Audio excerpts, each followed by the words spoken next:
안 올라온 것 같습니다. 오케이, 그러면은 오늘은 일단은 먼저 보시고, 그러면은 제가 PPT를 올려드리는 걸로 그렇게 할게요. 그리고 두 가지 이제 신종 바이러스 쪽하고 저쪽 강의 쪽하고 해서 올려드리도록 하겠습니다.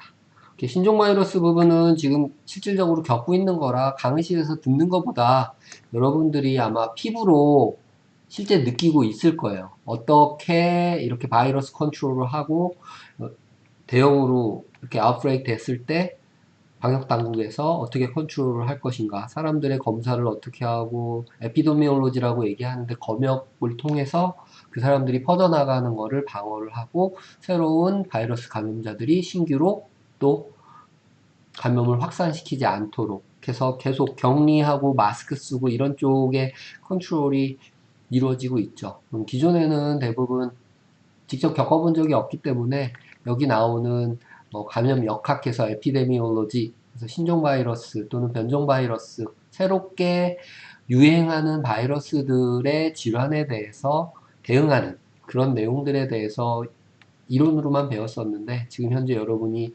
피부로 경험을 하고 있는 상황이기 때문에 어떤 바이러스가 이전에 그런 것들, 뭐 감염 역학에 대해서 논의가 됐었는지 정도만 보면 될 것 같아요. 그래서 신종 바이러스라고 현재 일컬어지는 바이러스, 이머징 바이러스, 뭐 신종 아니면은 응급한 상황의 바이러스들을 얘기를 하는데요. 전에는 이제 면역결핍 바이러스, HIV나 에볼라 바이러스, 사스 이런 것들이 떻게 보면은 유행을 일으켰던 그런 바이러스 중에 하나고요. 요 사스 뒤에 나오는 게 이제 저희 나라에서는 메르스까지 메르스 코브라고 얘기를 하고 요거는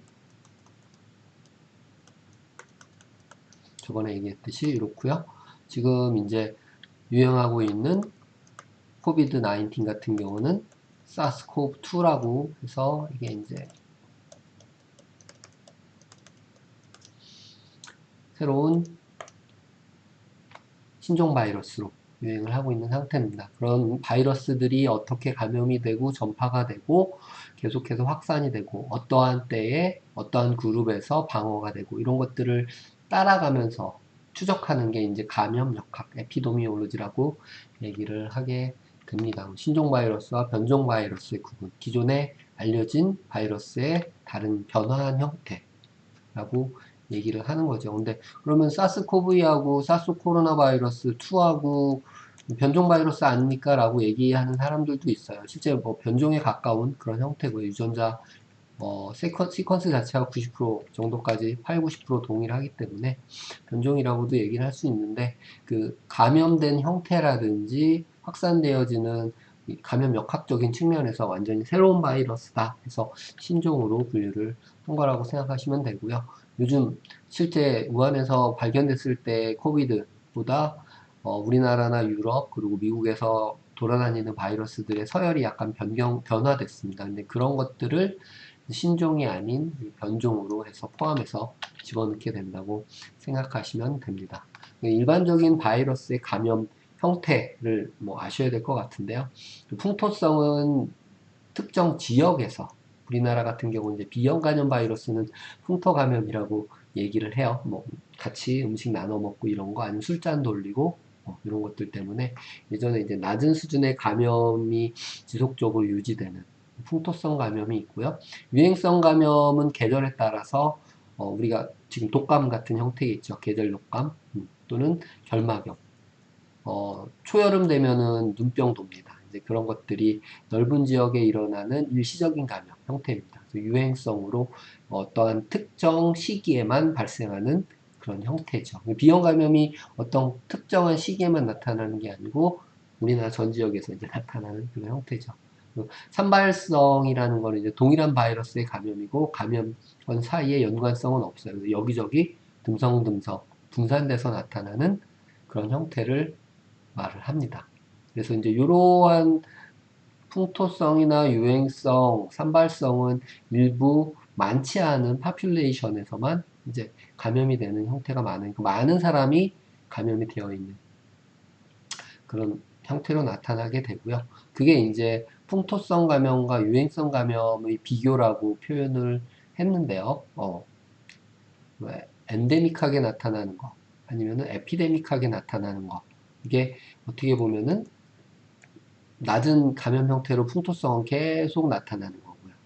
그리고 유행성이나 아니면 대유행성 같은 경우 급격하게 쭉 증가하는 거. 그런 형태라고 비교해서 생각하시면 될 것 같아요. 우리가 지금 겪고 있는 건 이제 팬데믹이라고 해서 대유행이죠. 기존에는 신종플루, 신종 독감밖에 없었는데 이제 코로나라는 아이가 추가가 된 거고요. 전 세계의 유행성 감염이 동시에 발생을 하게 되고 지역 간의 크로스가 산발적으로 일어나는 게 아니고 동시에 다발적으로 퍼져나가서 일어나는 형태입니다. 구분이 딱 되죠.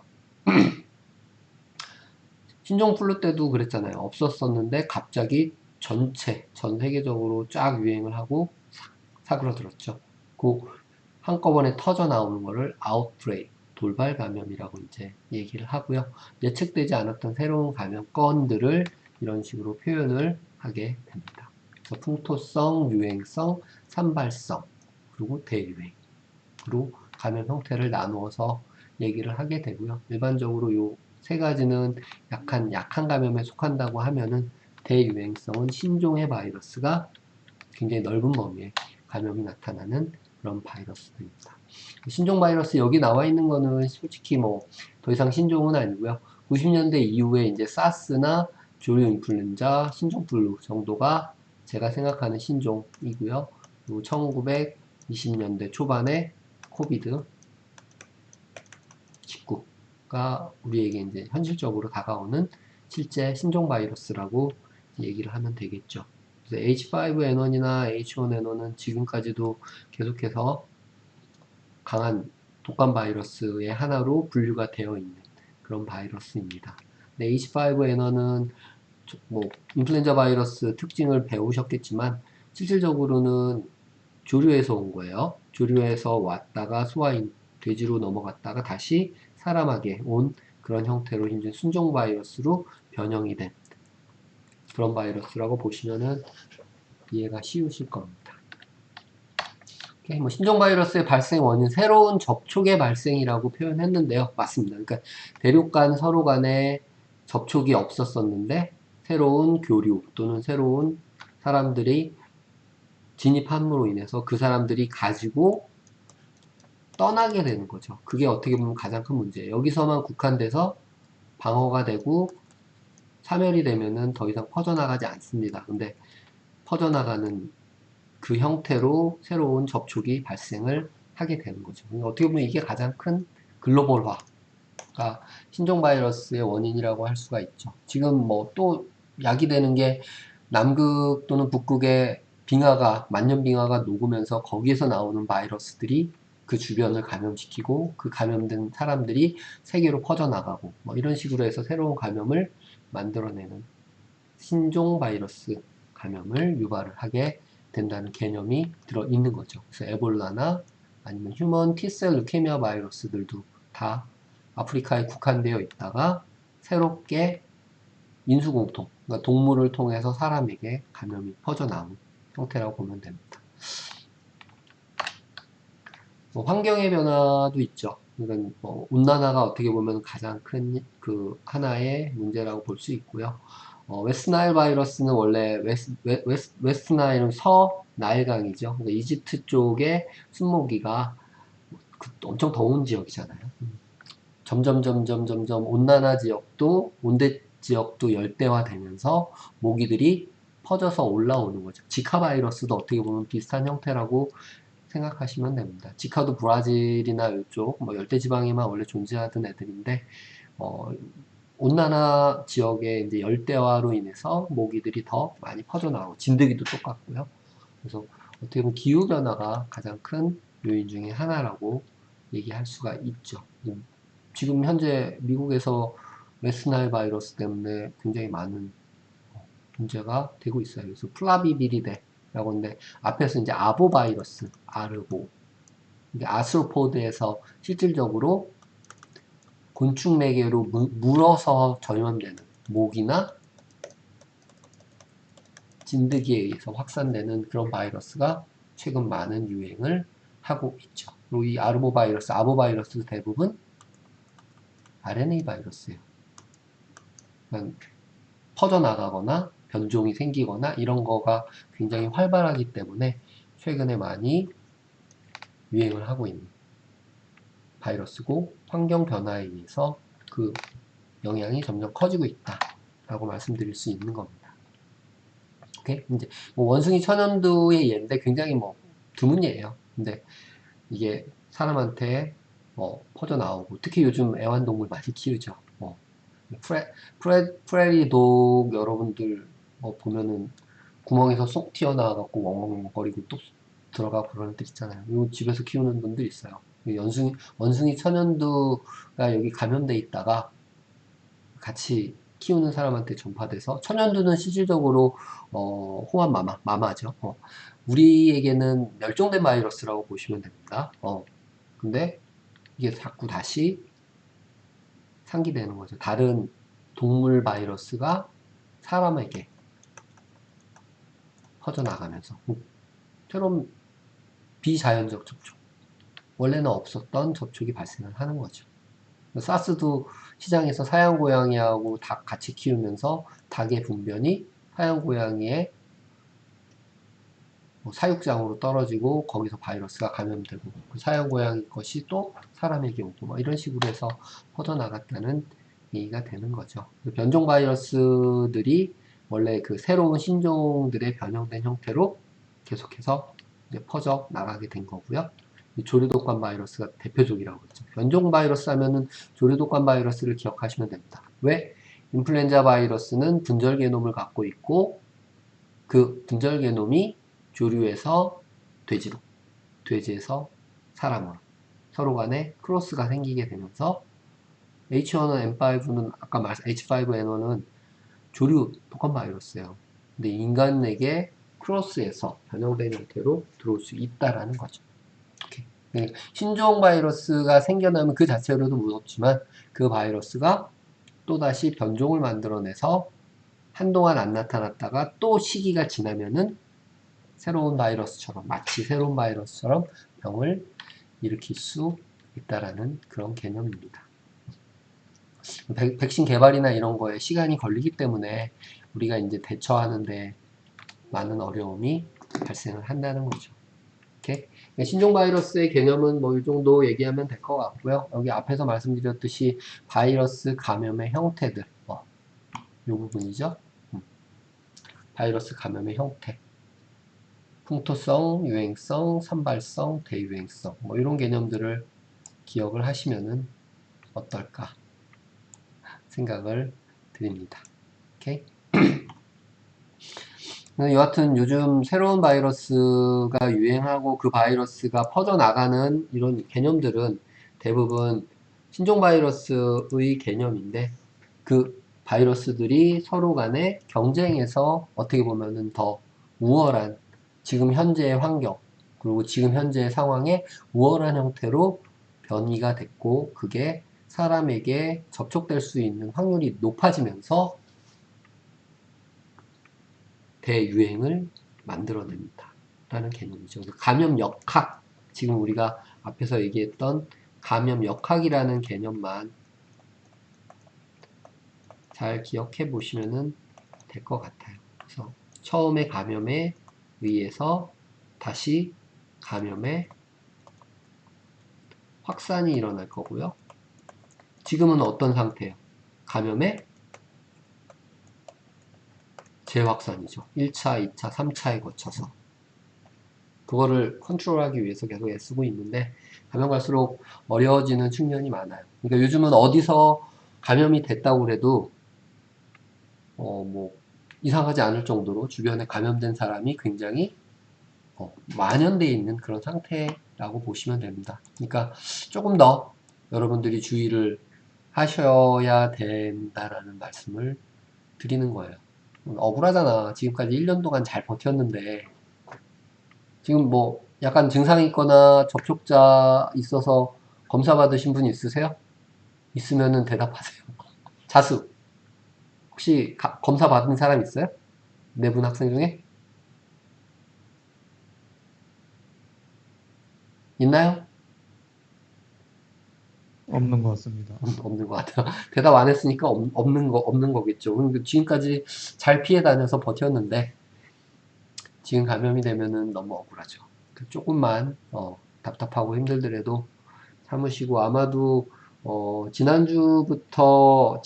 지난주부터 본격적으로 거리 두기가 시작이 됐으니까, 한 1, 2주 지나야 그 효과가 나타날 거예요. 그래서 요번 주 또 더 강화되고 하니까, 다음 주부터는 약간 진정세로 돌아서지 않을까 생각을 합니다. 그리고 이번에 재확산이 막아지면은 이 바이러스는 코로나 바이러스도 똑같이 독감 바이러스와 어떻게 보면은 유사한 그런 성질을 갖고 있어요. 그래서 겨울에 더 유행을 하는 거기 때문에 어, 조금만 지나면은 더 괜찮아질 거라고 생각합니다.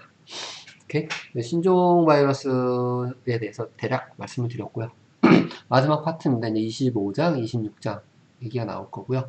25장의 얘기가 어떻게 보면 대표적인 부분이라고 생각을 하시면 돼요. 그러면은 지금까지 수많은 바이러스들에 대해서 얘기를 했고요. 그 바이러스가 감염병을 일으키는 형태에 대해서도 얘기를 했습니다. 그러면은 이 바이러스를 어떻게 치료하고 막을 것인가, 우리가 그들로부터 어떻게 스스로를 보호할 것이냐에 대한 내용이 이제 지금 드릴 내용입니다. 요 그림은 이제 백신의 개념을 확립시켜줬다고 얘기했는데요. 천연두, 우두 접종을 하는, 제너라는 분께서 어떻게 보면은 최초의 백신 개념이죠. 그래서 이제 백신이 라틴어로 이제 마카에서 유래가 됐다고 그래요. 그러니까 왜 소에서 왔느냐?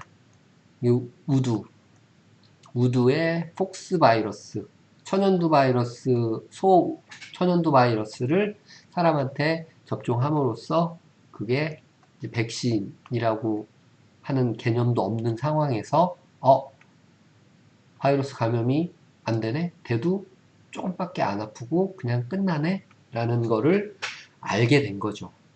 그래서 카우의 라틴어인 이제 마카에서 백신이 유래되었다고 합니다. 좀 이상하죠. 소에서 우리는 그러니까 원래는 소를 유래해서 바이러스를 소가 막아준 거지. 이런 유래를 가지고 있다. 마카에서 백신이 왔다라는 거 정도는 알고 계시면은 상식적으로 좋을 것 같아요.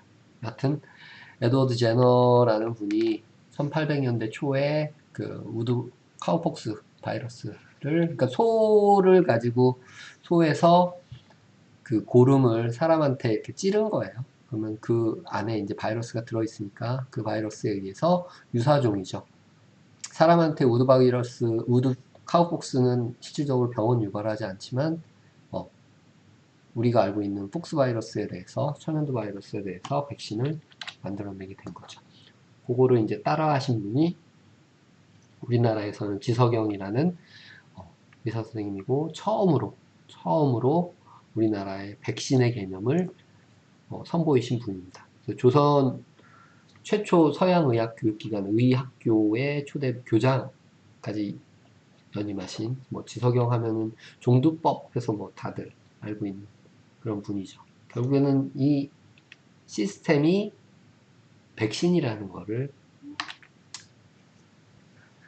얘기를 했던 거죠. 그래서 예방 백신이 천연두 백신에서 이제 처음으로 유래가 됐고요. 최초의 백신 시도 1876년 영국의 이제 제너 박사가 카우폭스를 이제 고름을 건강한 사람한테 주사를 하고 그게 어떻게 그게 원인이 됐는지 어떻게 해서 면역이 생기게 했는지조차도 몰랐던 거예요. 면역이라는 개념이 없던 시기였으니까. 실질적으로 이제 어, 병원균, 미생물 이런 거를 밝혀낸 것도 요 뒤쪽이죠. 파스텔이라는 사람이 발견을 하게 된 거고요. 요 분은 이렇게 해놓고 봤더니 감염이 되지 않더라. 이렇게 된 거죠. 그래서 박하다 해서 부른 거죠. 소의 고름을 넣었더니 사람이 감염이 안 되더라. 근데 이거는 근데 천연두에만 한정되어 있던 거죠. 그래서 두 번째 바이러스 백신 개발이 된 건 1100년 후에 이제 파스테르가 레비즈라는 광견병을 일으키는 바이러스예요. 광견병 바이러스에 대한 백신을 이제 활용을 한 거고요. 우리나라는 1885년에 지석영 박사가 종두병. 똑같은 개념입니다. 종두가 이 우두 바이러스를 사람한테 줌으로써 항체가 형성되는 그 시스템을 이용한 겁니다. 뭐 그 당시에 항체까지는 인식을 못했겠지만, 그쵸. 그 뒤에 이제 A형 간염, 그리고 B형 간염, 뭐 소아마비, 폴리오. 폴리오는 모기에 의해서 전파되는 폴리오 바이러스, 일본 내염 바이러스 똑같습니다. 다 이런 것들이 이제 개발이 됐고요. 예전에는 요 폴리오나 아니면은 일본 내염이 얼마나 무서웠는지 몰라요. 진짜 여름에 초여름만 되면 모기에 물리면은 걸릴까봐 달달달달 떨었어요. 감염되면은 뇌 열 막 발생시키고 뇌염을 일으키기 때문에 기본적으로 어딘가에 마비를 일으키거나 사망에 이르는 굉장히 무서운 그런 대표적인 바이러스 질환이었습니다. 홍역도 그랬고요. 수두, 바리셀라, 독감, 그 다음에 이제 인유두족, 점점 이제 휴먼 파필로마 바이러스까지 확대가 된 거죠. 현재는 요 휴먼 파필로마 바이러스 백신 같은 경우는 보험에서 공짜로 맞을 수 있게 해줘요. 그래서 중학생들부터 이제 여성들 접종을 할 수 있게 해주죠. 왜? 이 바이러스가 자궁경부암을 일으키는 바이러스라는 게 확실해졌기 때문에 어렸을 때부터 백신 접종 2회에서 3회 접종을 해요. 반복적인 접종을 통해서 면역 형성을 시키는 거죠. 그렇게 하고서 이제 후에 바이러스 감염이 되더라도 감염이라는 말이 몸에 침투를 하더라도 실질적으로 그게 효과를 나타내지 못하도록 하는 그런 역할을 했던 겁니다. 처음에 이제 뭐 개발됐던 백신이 아까 천연두 바이러스 백신이고 전 세계적으로 아주 획기적이라고 얘기했던 게 이 폴리오 바이러스 백신입니다. 그래서 폴리오 바이러스를 이 책에서는 예를 들었는데요. 보건기구, 세계보건 WHO에서 전 세계적인 백신 보급 사업을 추진할 정도로 이 폴리오 소아마비가 정말 어마어마하게 무시무시한 질병이었어요. 그리고 이 아프리카 보시면은 인도 그리고 동남아시아 해서 굉장히 많은 질병들을 일으켰고요. 실제로 1950년대 급격히 이제 뭐 케이스가 증가를 하다가 인액티베이티드 백신이라고 얘기했는데요. 이게 이제 사백신이죠. 사백신. 바이러스를 배양해서 그거를 뭐 포르말린을 처리한다든지 아니면은 다른 약물을 처리해서 활성을 없애서 죽여버린 거예요. 그거를 주사를 해서 사용을 하게 됐고요. 그 이후에 이제 사백신이 아니고 약간의 생백신 형태로 오랄 백신, 경구 투여를 하는 백신으로 1960년대부터 이제 변형된 균주를 이용을 한 거예요. 폴리오 바이러스에. 그러면서 거의 박멸을 했죠. 그래서 소아마비 백신 보급이 1970년대까지 급격히 늘어나면서 거의 사멸을 시킨 그런 형태로 나타나고 있습니다. 그럼 2007년도 현재 뭐 그때 자료예요. 인도 주변 또는 아프리카에서만 일부 발생을 하는 형태죠. 여기는 왜 발생을 하느냐? 백신을 못 하는 거예요. 백신만 해도 급격히 감소시킬 수 있죠. 지금 뭐 아프리카 일부 지역에만 좀 남아 있고요. WHO에서 백신 사업을 해서 인도도 거의 전 세계적으로 완치되는 그런 형태입니다. 폴리오는 그렇게 많이 이제 소아마비를 일으키지는 않고 있어요. 간혹 일어나는 게 경구투여 백신이 중국에서 대부분 생산을 합니다. 우리나라는 만들지 않아요. 수익이 안 맞기 때문에. 제약회사들이 수익이 맞아야 생산을 한단 말이에요. 중국은 인구가 많으니까 아직도 생산을 해서 판매를 해요. 그리고 전 세계에 그거를 수출을 하죠. 근데 이 사백신이 아니고 약독화 백신이기 때문에 간혹 이 백신이 활성을 띠게 돼요. 그러면은 문제를 일으킬 수 있게 되는 거죠. 그거 몇 케이스 정도 말고는 전 세계적으로 폴리오 바이러스에 감염이 돼서 소아마비를 일으키는 숫자는 거의 10손가락 안에 들 정도로 감소되어 있습니다. 백신 개발의 문제점이란 면역 방어 기작에 대한 충분한 이해가 있어야만 백신을 개발할 수가 있어요. 그래서 백신의 효능과 부작용을 예측하는 것이 불가능해서 직접 맞아야 되는 거고, 다수 바이러스에 대한 백신 개발이 난항 중이라고 그랬는데 시간이 걸릴 뿐이지 어느 정도 노력하면은, 투자를 하면은 개발은 할 수는 있어요. 근데 실질적으로 제약회사들이 돈을 벌 수 있어야지 이제 뛰어드는 거죠. 그러니까 코로나 바이러스 같은 경우는 돈이 된다고 생각하니까 많은 제약회사들이 뛰어들어서 활동을 하는 거죠. 근데 백신이 실질적으로 미국에서는 벌써 풀렸어요. 어느 정도 이제 접종이 시작이 됐는데 우리는 기다리는 게 좋아요. 제 생각에는. 왜? 효능, 부작용, 효능은 볼 수 있겠지만 부작용을 보는 거는 시간이 좀 걸려요. 그래서 내년 상반기 이후 정도면은 말이 나오기 시작할 거예요. 모더나나 화이자, RNA 백신, mRNA 백신이 1번이 될 거고요. 그리고 우리나라가 이제 주로 수입하기로 한 백신은 이제 아스트라제네카라고 해서 항체 백신이에요.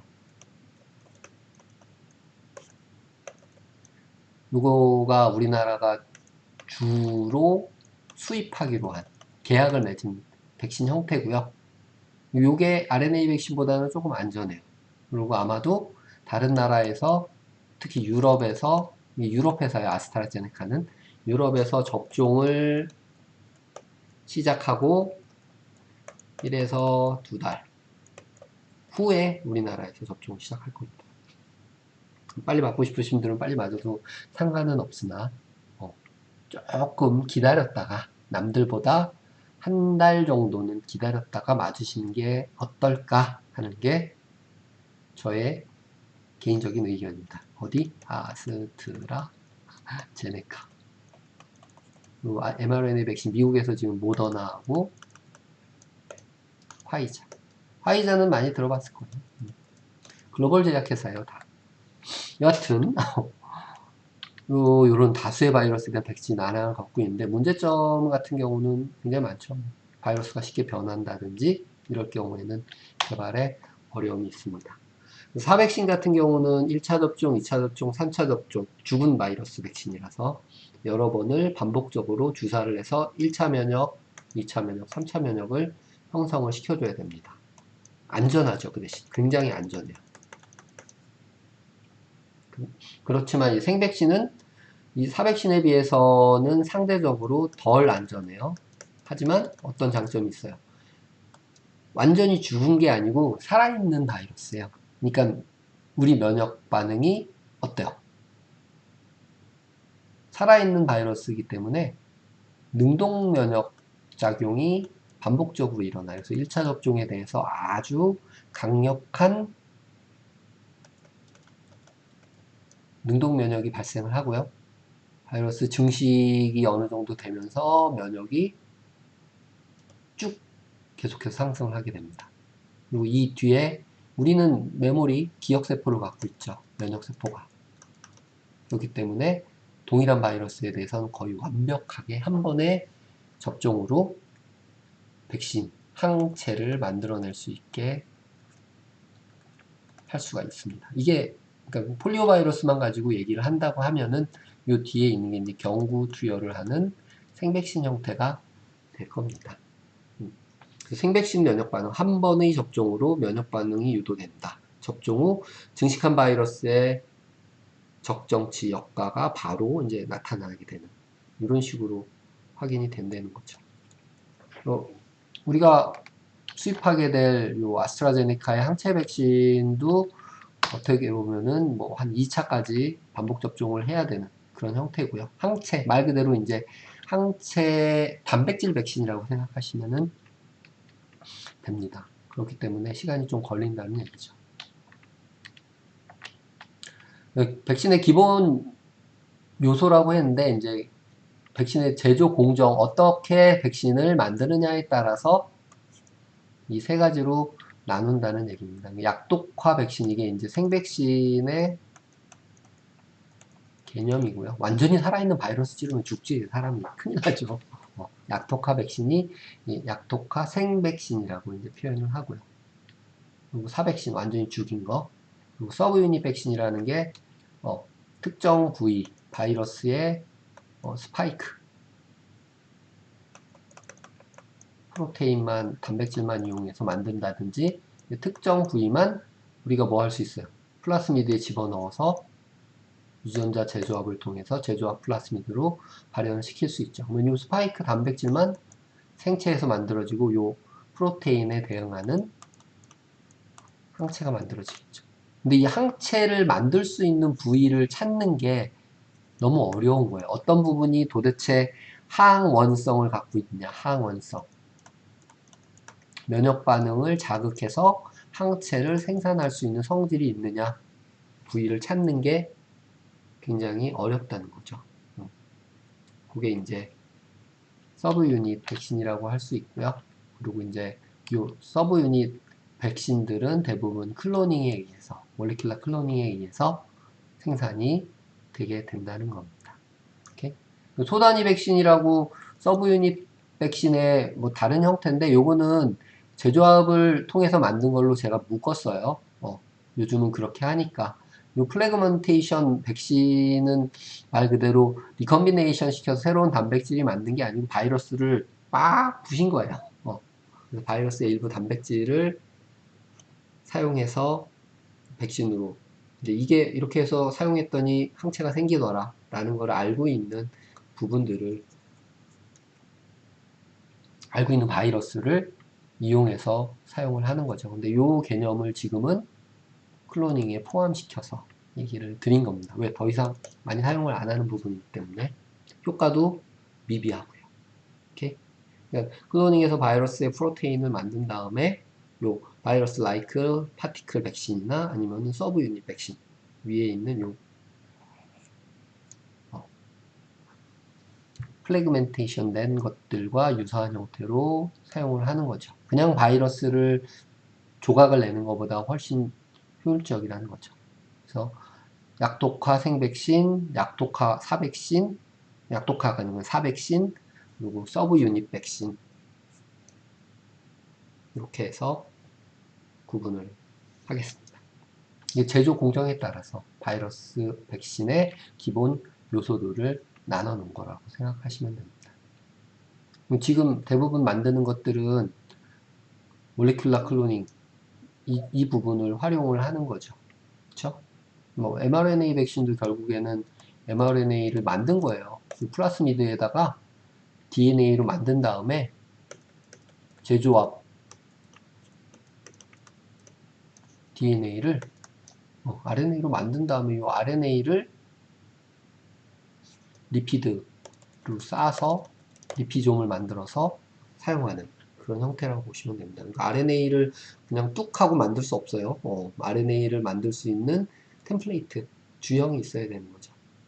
이렇게 여기에 다 포함된다. 뭐 여기는 지금 단백질들만 얘기를 했는데 여기서 이제 mRNA도 요즘 하나 더 추가됐다. 생각하시면 될 것 같아요. 오케이? 백신의 종류 뭐 조금 더 자세하게 상세하게 얘기를 한 건데요. 굳이 나눠서 더 얘기하지는 않을게요. 약독화 백신은 라이브에 살아있는 백신이다. 지속적인 계대 배양을 통해서 돌연변이 바이러스를 만들어요.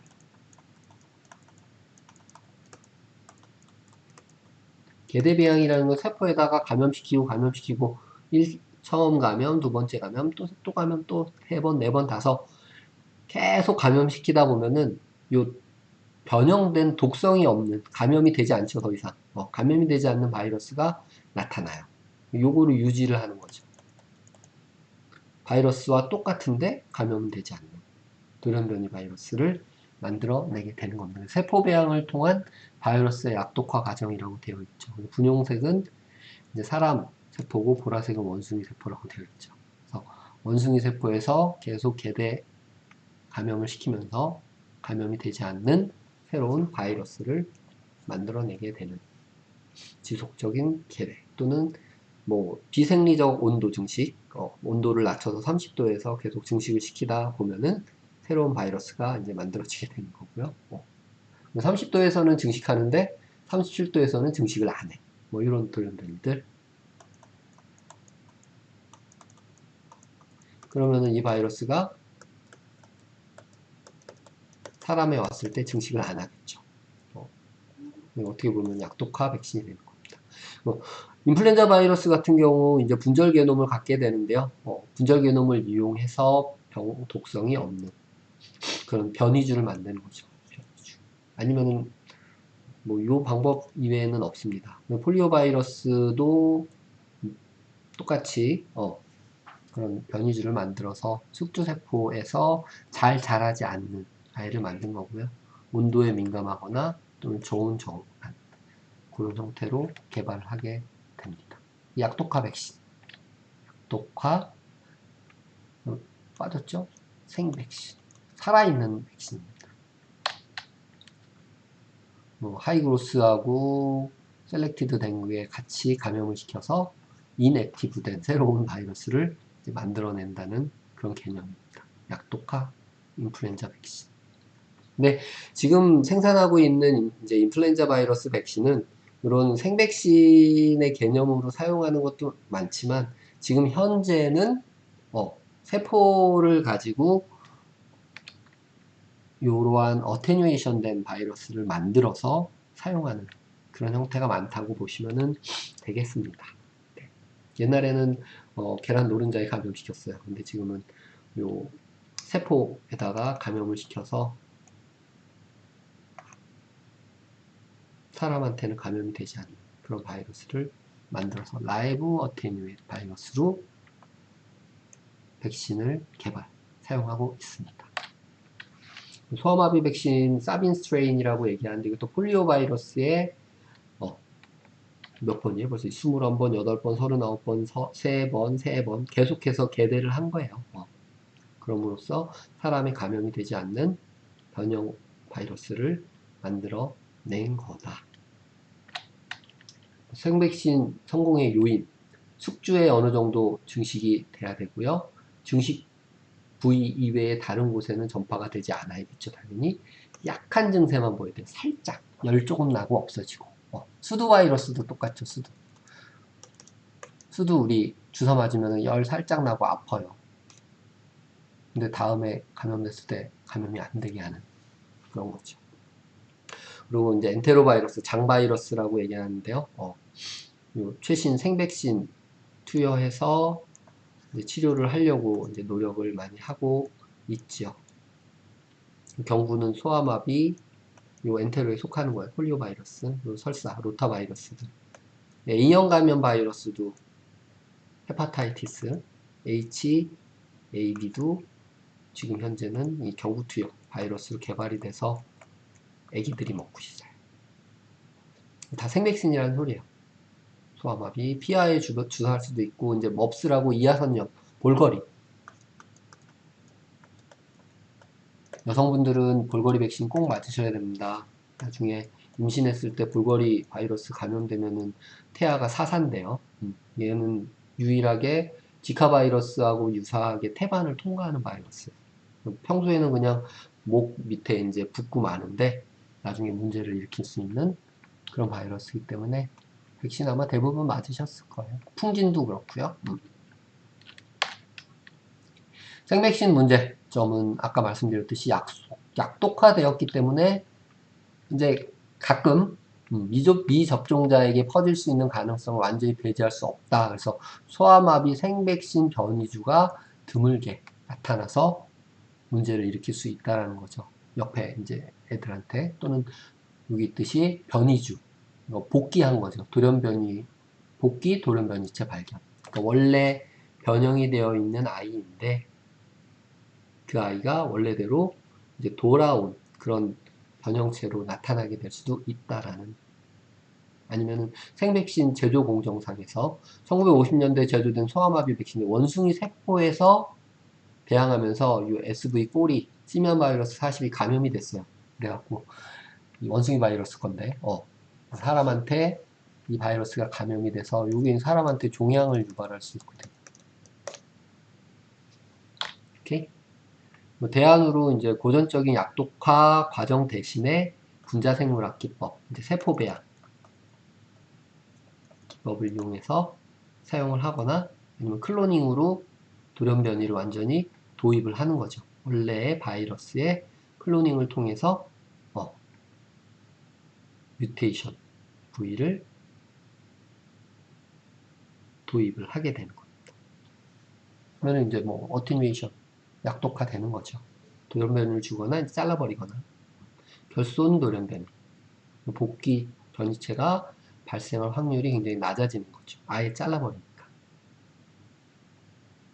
몰레큘라 클로닝으로 우리가 알고 있는 DNA 재조합 기술로 가능하게 되었다는 거죠.